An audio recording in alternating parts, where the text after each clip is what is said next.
महाराष्ट्रामध्ये किंवा देशामध्ये भोंदूगिरी करणाऱ्यांची, लोकांना फसवणाऱ्यांची किंवा गोड गोड बोलून धर्माच्या नावावर चर्चा करून लोकांना वेड्यात काढणाऱ्यांची कमी नाही. त्याच्यामध्ये धीरेंद्र शास्त्री अर्थात भागेश्वर धाम हे सध्या आवर्जून घ्यावं लागेल. 25-30 वर्षाचं पोरग, परंतु देशभर फिरतं.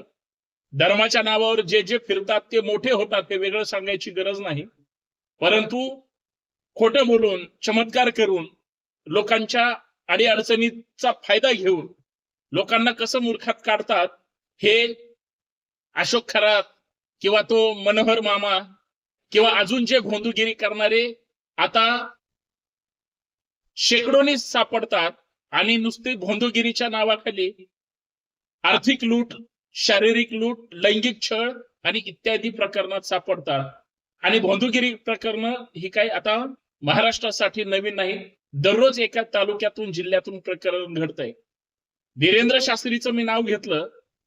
नागपूरमध्ये आरएसएसच्या कार्यक्रमाला त्यांनी उपस्थिती दिली आणि तिथं आरएसएसचे सरसंघचालकांपासून राज्याचे मुख्यमंत्री किंवा नितीन गडकरी या सगळ्या दिग्गज नेत्यांमध्ये त्यांनी शिवरायांचा चुकीचा इतिहास सांगितला. पण ही घटना ज्यावेळेस घडली महाराष्ट्रामध्ये, धीरेंद्र शास्त्रीच्या विरोधात उभा महाराष्ट्र रस्त्यावर आला.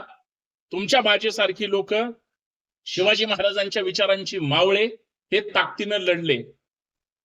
पण याच दरम्यान धीरेंद्र शास्त्री ज्यावेळेस बरळला, त्याच्या अगोदर महाराष्ट्रामध्ये किंवा अजून कुठं एक प्रसंग घडला.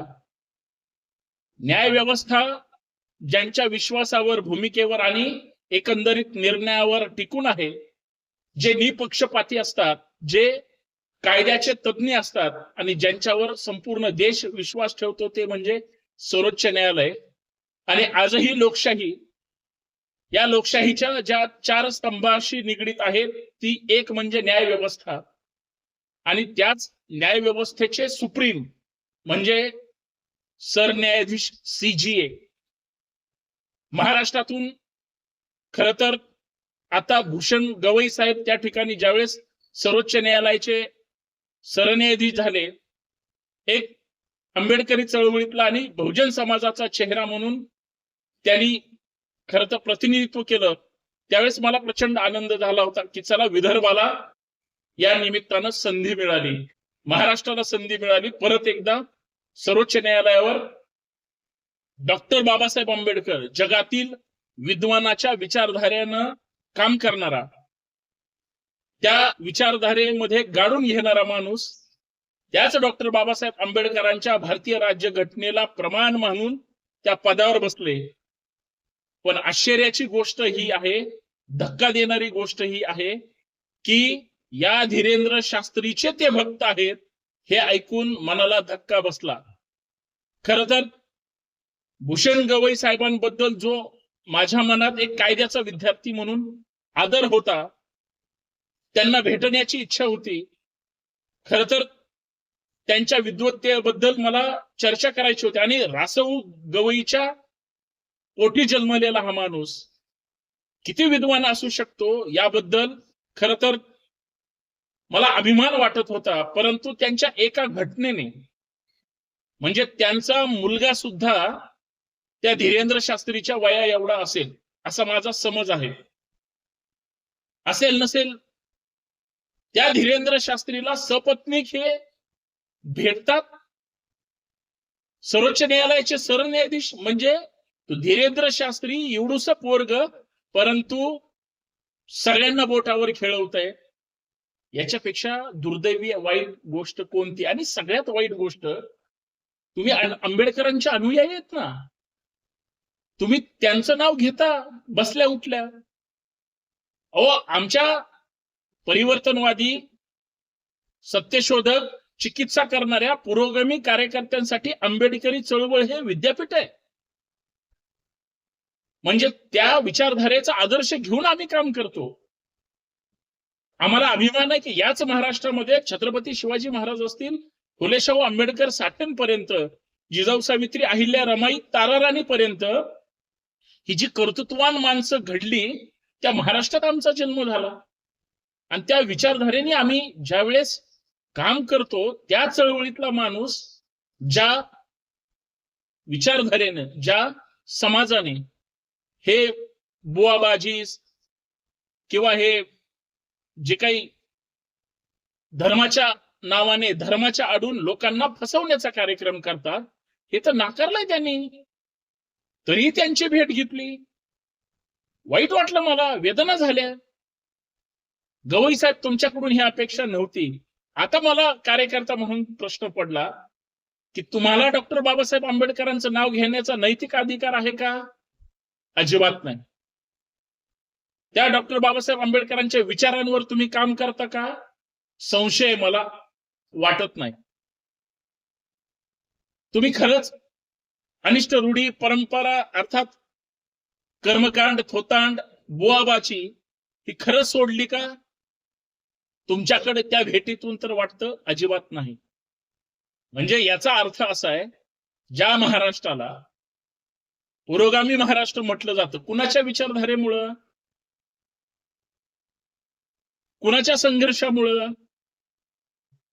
डॉक्टर बाबासाहेब आंबेडकरांनी सांगितलं होतं, शिक्षण हे वाघिणीचं दूध आहे, जो पिणार आहे तो गुरगुरणार आहे. असं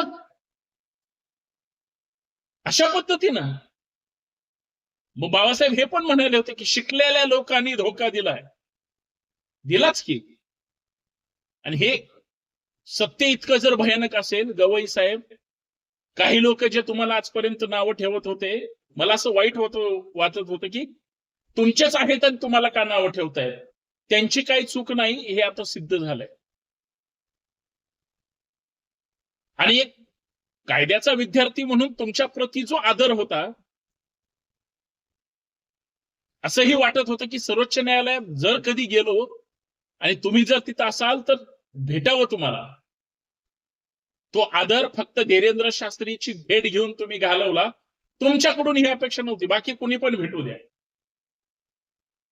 तुम्ही चालतं बोलतं विद्यापीठ आहे, तुमची विचारधारा, तुमची चळवळ, आणि तुम्ही असं वागणं, महाराष्ट्राने कुठल्या विचारधारेला प्रमाण मानून जगायचं, हा तुमच्या त्या एका कृतीमुळे पडलेला प्रश्न आहे. आणि हे महाराष्ट्राला अभिप्रेत आहे का? अजिबात नाही. कुणी कुणाला भेटावा हा ज्याचा त्याचा वैयक्तिक प्रश्न आहे. तुम्हाला तो वैयक्तिक आणि नैतिक, वैयक्तिक आणि तुमच्या एकंदरीत विचारधारेला प्रमाण तुमचा तो अधिकार आहे, हे आम्हाला माहिती आहे. परंतु तो तुम्हाला जो कोणी आदर्श मानतो, फॉलो करतो, आमच्यासारखे सामान्य कार्यकर्ते यामुळे दुखावले गेले, गवई साहेब, हे मी शब्दात सांगू शकत नाही. म्हणून मी हिमतीनं सांगितलं की तुम्हाला त्या जगातल्या सर्वोच्च विद्वानाचं नाव घेण्याचा सुद्धा अधिकार नाही, कारण तुम्ही केलेली कृती ही अत्यंत त्यांच्या विचाराच्या विरोधात आहे, असं माझा स्पष्ट मत आहे. आणि या भूमिकेशी मी ठाम आहे. पण बाकी जे विचारधारेने काम करतात त्यांनी अजून विचारधारा मजबूत करून विचारधारेवरच काम करावं, एवढीच माफक अपेक्षा आहे. नाहीतर सगळं रेशीम बागेच्या तिथून सगळे निर्णय हलणार असतील आणि सगळ्या गोष्टी घडणार असतील तर हे अत्यंत दुर्दैवी आहे, असं मला ठामपणे सांगावं लागेल. जय शिवराय, जय भीम. पण चळवळी ह्या कधीच सरेंडर होत नाहीत आणि कार्यकर्ता कधीच कुठल्या विचारधारेला कॉम्प्रोमाइज करत नाही. ज्यांना चळवळीचं देणं घेणं नाही ते असं वागतात, असा स्पष्ट समज माझा नेहमीच आहे आणि तो खरा आहे. धन्यवाद.